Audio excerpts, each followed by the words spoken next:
This is Rog on a seismic day for American football and all who love the sport and its growth across our nation. A great day for MLS too. Yes, news broke shortly after midday that Lionel Messi is coming to the United States of America. Let that sink in. Lionel Messi will join MLS, will join Inter Miami. Fabrizio Romano confirmed the news, which had been bubbling madly over the last 24 hours. Confirmed it at 12:02 p.m. Eastern Time today, saying the decision has been made and it will be announced by Leo in the next few hours. Hashtag Inter Miami, here we go. Messi will play in MLS next season. No more chances for Barcelona, despite trying to make it happen. And reading that, I knew it was happening. I knew it was done. But just reading that, it was a stunning moment. Just an emotional moment. A moment filled with joy. A moment filled with immense gratitude. My first reaction, no doubt the same as yours. Yes, this. Lionel Messi and Ray Hudson will live together in one city. Is the world ready for this series of True Detective? I just texted Ray immediately on hearing the news, and he told me, Fort Lauderdale real estate prices just went up 25% this morning. Yes, Messi in the United States. Lionel Messi in Inter Miami. It is happening, and it is bloody seismic. GFOP at Sweet Bobby tweeted us, what's the big deal? Just another old Argentinian retiring to Miami. That ain't big news, but this is big news. It is enormous news. To paraphrase LMFAO, drink all day, play all night, let's get it popping. I'm in Miami, Bobo. Here's how I think about this. American soccer has experienced the arrival of just massive footballing figures before on the men's side. Pele with the New York Cosmos in the 1970s. That was and still remains seismic. But in our social media driven, deeply wired world, this is that times 100. And yes, MLS had Beckham, David Beckham in the 2000s, and Beckham was football's first truly modern global media platform, a brilliant persona forged with popular culture as much as football. And Lionel Messi, fresh off his World Cup win, it's really that. It's really that times 1,000. Lionel Messi is bigger. Football is bigger in the United States. And the global audience's willingness to engage with America and our football, that's also different. So MLS has just signed a global icon in ways, as I'll discuss, that transcend football, in ways I can only describe as, that old myth they're always told that the only man-made thing that's visible from outer space is the Great Wall of China. Apparently that's not true. But Lionel Messi, he says he's 5'7". I think he's about 5'6". But that gent is or feels like he's so enormous. His persona, his reality, his social media platform that he bloody is, for truth, the one thing that's visible or even audible from outer space. Lionel Messi is this. He is the world's greatest advertising hoarding, a one-man global media platform that is audible, that is visible around the planet. Wherever he is, he's the epicenter of global football. Whatever he does is global news. Score a hat-trick, global news. Miss a penalty, global news. Walk his giant dog, Senor Hulk, global news. And MLS, Major League Soccer, now has him. Lionel Messi playing, living, and shining his enormous white heat bright spotlight upon it. So the question is, how did this happen? That essentially Lionel Messi became Florida man. Lionel Messi, age 35. Well, first of all, understand he is no longer a human being. He is an entity. Like the Mona Lisa or the crown jewels, a borderline priceless commodity that almost no one could afford. And we knew Messi was done with PSG, that nation state-owned team that could afford him, done there. And so his camp had to ask themselves, what options do we have in this rare financial ether in which Lionel Messi exists, in which he's almost unaffordable? He's almost priced himself out of the market. There was the romance floated of a return to Barcelona, the team with whom he was synonymous. Now managed by longtime teammate, fellow footballing black belt in whirling dervishness, Xavi. But the economics of that never made sense. Financial fair play rules coupled with the fact that Barcelona utterly over-leveraged. They don't have a financial pot to piss in. It was just not feasible.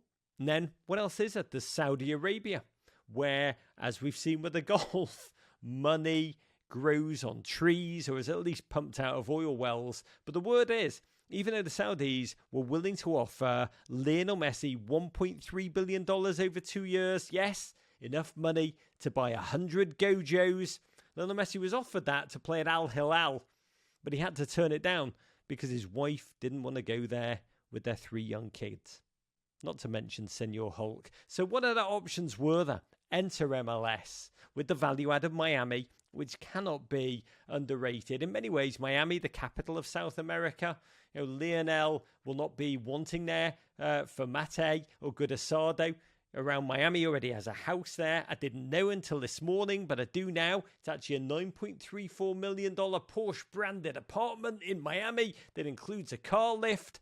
Thank you, British tabloids, who will now no doubt go into a feeding frenzy, giving us every single blow of the Miami life of Messi. He loves to spend time here. This is a man who everywhere he goes is chaos. I think Miami is as normal a place, a normal existence as he can live. That lifestyle, it's what he wants, it's what he needs. And beyond that, this deal, and huge credit to MLS, huge credit to Don Garber. This is an incredibly creatively packaged together deal. We'll learn more about it as more reporting's done at like the size of the deal. But it seems MLS is very creatively giving Lionel Messi a kingdom, a seismic salary, but also a reported option to buy into team ownership in the wake. And then they leverage their powerful partners, Apple, to give Messi a percentage of the uptick in business that they will get as rights holders to subscriptions of MLS games in the wake of his arrival. They also tapped into Adidas, who have reportedly offered Messi a percentage of the uptick in their business, which will occur with his arrival. Throw in the fact that there's a World Cup coming here in 2026, and the commercial might of that coming to this nation, for which Lionel Messi now will be the undoubted face just by virtue of being here. Location. He'll be able to merge this incredible moment in the United States with his own brand forever. Means, make no mistake, this is a deeply lucrative, a deeply long-term lucrative move, not just for MLS, but for Messi in terms of his relationship to the profile of the entire game in this nation. All of this makes it a no-brainer. That's the rational. But there is, and I love this, there's also the poetry of this moment. David Beckham, a gent who came to act as the face ultimately of MLS in the 2000s. A game who brought legitimacy to this league eventually when he settled down and embraced the role with LA Galaxy. Him, now turned owner, and being the gent, or at least part of the team, that did the deal to bring Lionel Messi to Miami. There's something beautifully biblical about lineage as is the fact. And Ray Hudson told me this. He said, it's staggering to think that Lionel Messi is coming to play at the stadium in Fort Lauderdale where Pele, where Cruyff, where Gerd Muller, where Beckenbauer, where all these giants once played with me. It's Ray Hudson, it's not Rog. Back in the NASL days, just layer upon layer of history, the archaeology of football adding new layers in this nation. And I'm not going to lie, the football, if we want to start there, it's going to be interesting. Messi playing on a baseball diamond against NYCFC at Yankee Stadium, or Messi playing at Dick's Sporting Goods Park in Colorado, which is, if you've been to it, you will realize it's almost like a trip to the dark side of the moon. Yes, it's going to be a drop-off, as is, from the Champions League nights that he's used to. And also the fact that Inter Miami played a temporary 18,000 capacity stadium in Fort Lauderdale, one that's on the flight path of an international airport. And yes, Inter Miami have ambitious plans for a new $1 billion venue that looks amazing. It's going to be in Miami itself, but construction hasn't yet begun. It's not even certain that Messi, who turns 36 this month, will ever set foot there as a player. But you've got to project forward where the league is going, not where it is with his arrival. And yes, again, naysayers, Inter Miami, very inside football for a moment, is a team in flux. From my perspective, they're an incredible brand, an incredible possibility, a beautiful brand. They've got the Beckham halo, but the football's been a struggle on the field this season. The team, we've got to say this, they're bottom of the league right now. Team on a run of 5 straight defeats. Their manager's just been fired, which makes me sad because it will prevent Messi from fulfilling a long-held childhood dream of being coached by Phil Neville. But there's talk already of Messi's old Argentina and Barcelona manager, Tata Martino, a gent who won the title with MLS already with Atlanta United, of him being hired at Miami so that all the pieces are in place. And it's easy to do this. It really is. We saw it with Beckham, who took LA Galaxy and turned them into a dynastic winner. Essentially, it's not hard to put the pieces into place to turn this franchise around. But in that regard, the football, Messi won't care too much. First of all, his legacy's already been secured, and that legacy comes, well, really from his time at Barcelona. 10 La Liga titles, 4 Champions League titles, and then last December, almost like an epic Greek hero, just the style with which he did it, the joy with which he did it, the scenes, the victorious scenes that were just catalyzed across Argentina, winning that World Cup, finally winning that World Cup. That's his legacy. And anyway, as Floyd Mayweather once so memorably said, your kids can't eat legacy anyway. But the impact of this, let's be candid, it's off the field. That's what we should be focused on. That's what we should be obsessed with. That's what we should be celebrating in this moment, because it really transcends football. First of all, MLS. I am thrilled for them. That league, make no mistake, this is a coup for MLS. This is a massive, massive coup for Don Garber. His league has been in flux. It's been in this moment where it's found it hard to attract elite global talent because of its place in the football world's food chain. In fact, this has occurred at the moment when Saudi Arabia was pushing MLS even further down that food chain.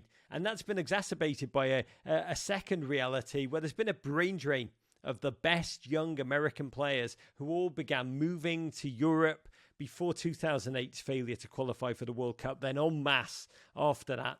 The best teams now, where do they go? They play in the best European teams they can. So MLS, if we're being honest, has had a moment of existential identity crisis.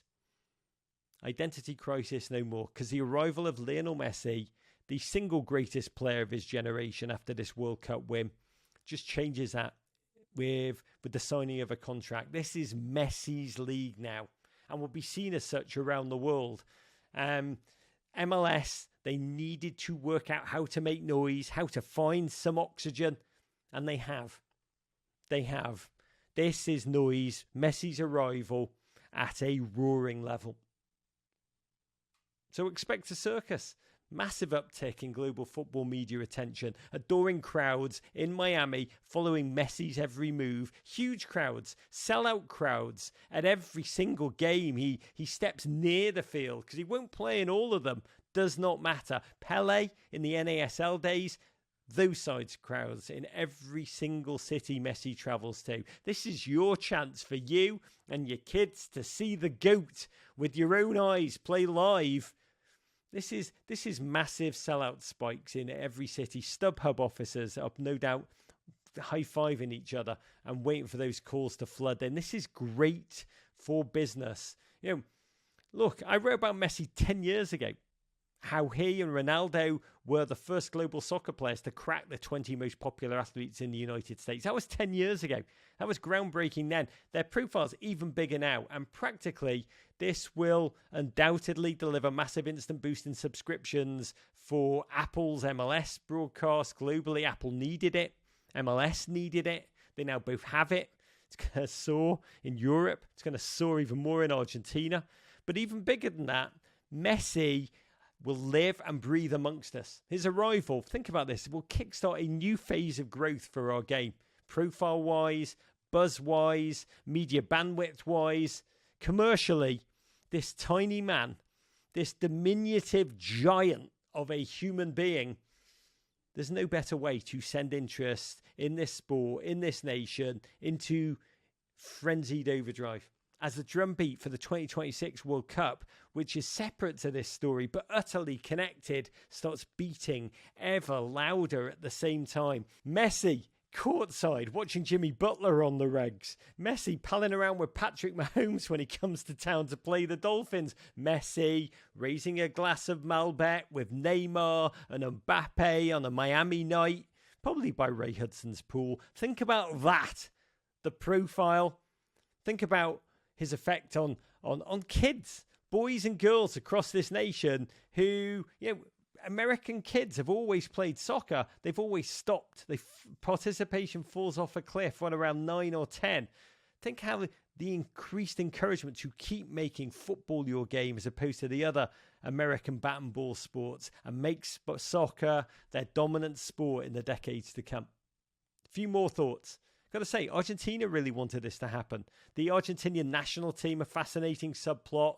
They are building a base in Miami for their team. They see the commercial might of the rise of this game in the United States.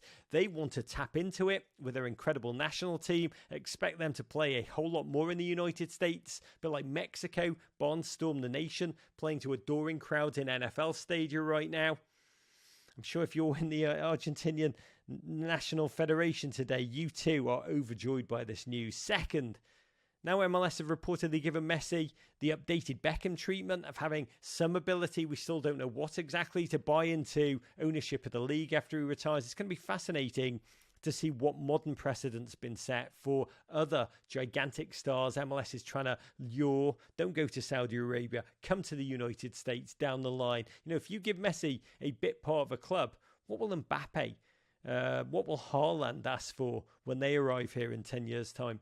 And one final question to the naysayers who say Messi didn't exactly transform the French league in his time there with his presence. So really, what can this man do? This aging wonder, this mystical man when he comes to the United States of America. And I'm a pessimistic human being by nature. You know I am. But it's got to be clear on this. I feel so bullish. I feel so optimistic because, in France, it was always clear. It was a moment of panic. He had to make a quick decision as Barcelona melted down. He was sobbing to leave Barcelona. This was not a move he wanted. This is not a move he craved. And it always felt like the move of a mercenary passing through in the short term. This MLS deal is very different. It's almost certainly context, partially, but it's almost certainly going to lead to a long-term association between Lionel Messi and the game of football in the United States. It's so beautiful to be able to say that. But this is a gent who will now have the United States, like Barcelona and Argentina, as massive footprints of his very being. And practically via ownership of an expansion franchise. Also this, France, football is a thing there. Messi's arrival wasn't going to lead to more French football fans. But we hear there are so many football fans here, but there's so much work to do, so many more to come. We're still relatively in the early days of moving from football hating, the last holdout, to the allure of the global game that we were in the 80s and the 90s to today. Yes, there's been an incredible surge of fans, deliriously so, for sure. Young, passionate, incredibly informed. Just see the ratings for the Premier League, the Champions League. They're a testament to that, as is the growth of NWSL. But there's still so much more growth to come. There really is. And Messi didn't transform French football. But French football, as I'm saying, is a canvas that's totally covered in paint already. Wondrous stories of its own. He was one wondrous story. The Zidanes, the Platinis, on and on and on. And that paint is calcified. If you're a Le Havre fan, you're a Le Havre fan. If you're a Lyon fan, you're a Lyon fan. Your mum and dad were probably Lyon fans. There's a certain degree of what it is what it is. What it would have done to move the needle if PSG had won the Champions League, that's another story. But short of that, it's almost impossible to do anything that would garner just maximum attention, partly because Messi himself is so transcendent. 30-yard Messi run with 6 elasticos and a nutmeg finish. Big deal. It's Messi. It's what he does. Shrug. But the US is such a different soccer landscape. We still are a canvas that does have history, yes, and we do have a base, a surging, joyous, passionate base, but we do have so much more to come. People who've never liked football will fall in love with football because of Messi. They will fall in love with him and the pop culture buzz.